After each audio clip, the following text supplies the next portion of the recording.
So I introduced you as the general manager of the Colorado Theater Guild, but you actually just retired. I did. So talk about I think this is like your first day of retirement. Yeah, my first 5 minutes. Yeah, so what's your first 5 minutes like? It has been fabulous because I'm spending it here with you. Well, what do you think it's going to be like going forward?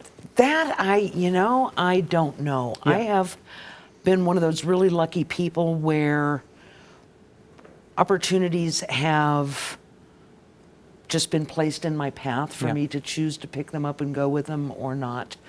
I am going to take a little bit of time to just concentrate on one job for a little while, and then we'll see what comes. I mean, there's so much yet to be done out there.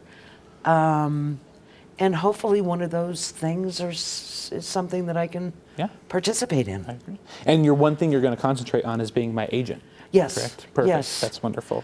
I think it's so cool to hear you say, like, you still have so much more to do. But you've been doing this for so long. Like, I mean, 20 years is a long time. 20 plus years. 20 plus years. What's it been like for 20 plus years being the first and only general manager? It has been... It's fabulous when you start in the beginning of something. Yeah. Because there's no boundaries, there's no limitations. There only is what you and the people involved in the organization decide to make it. Right. And you're making the rules, and you're making the programs, and you're making whatever the website is going to look like as you move along. Yeah. And building it from the ground up. Right. And then you reach that point where you can look at it and say, well, this works, we're keeping it. Yeah. This doesn't work, or it worked for that period of time. Okay. But now it doesn't serve its purpose. What's next? Okay. And that's very exciting. That's very heady stuff. Yeah. It really what has is. been some of the, so obviously I was not there 20 years ago. You took this job the year I was born. Yes, I did. So what have We were waiting for you. What have some of those changes been over the years? Like any organization, it ebbs and flows with the people who come in and out of it. Yeah. We've had people come in with enormously huge ideas, Henry Awards. Mm-hmm. We did, prior to that, 3 years worth of, I would have to say, smaller awards, because we weren't even sure that we were going to get into that business. Yeah.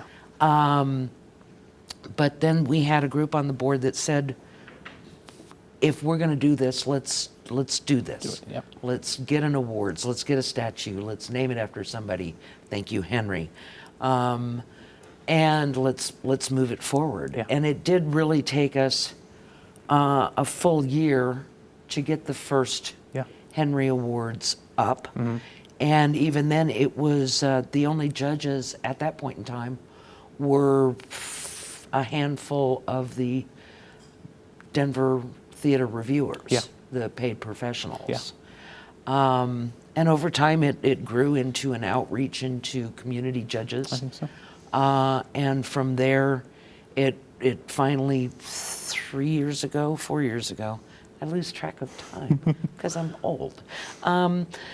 We finally got it branching out into the state, and it's not full statewide yet, but we go as far as Aspen and Carbondale, and we reach up and down the Front Range from Colorado Springs to Fort Collins, and then into the mountain community, Creed and Grand Lake. Very nice. So over these past 20 years, doing all that you've done for the local theater community, do you have a favorite memory?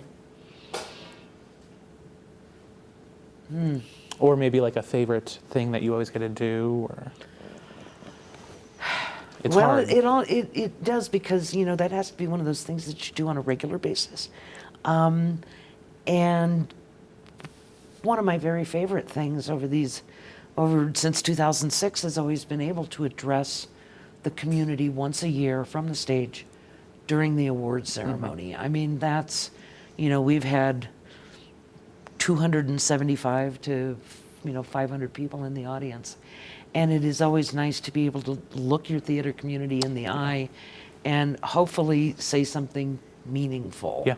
I'm a little bad at preparation, so usually when I walk out on stage, whatever I say is whatever I say, and I like to think that it actually made sense and meant something. Very nice. So you're not, I mean, well, you are retired, but you're not just quitting everything. You're still doing full court press. So talk a little bit about that. How did it come to be? What do you do with that? Well, it goes back to the Colorado Theater Guild when we got our first website set up in 2003, 2004. And I went out into the community. We had a calendar to populate. And I said, you guys all need to put me on your press distribution list so that I can put this stuff on the calendar. And it came to my attention as that came in that a lot of information that is necessary for an audience member to get to your show was not on the press release. The information was out of order. It was messy, or it wasn't there. So I said, well, I have a press list and I have the ability to write a press release. So I went out and offered for very little money a professionally written and sent. That's nice. Yeah. And it just kind of went from there. Yeah. There were a couple of other people doing the work of publicists here in town. And then they went on to other things, and I kind of moved in to fill that position. And I try to keep it reasonably priced. I think so. So that the small theaters Well, can I just afford want to me. say thank you for doing that, because You're it helps welcome. me, makes my job easier, and has expanded, I think, all of our theater coverage, and just really gets the name out there for all the theater. So I certainly hope thank you so much for doing that. Thank you for coming on tonight. You're very welcome. It was absolutely my pleasure. Yeah, of course. Thank you.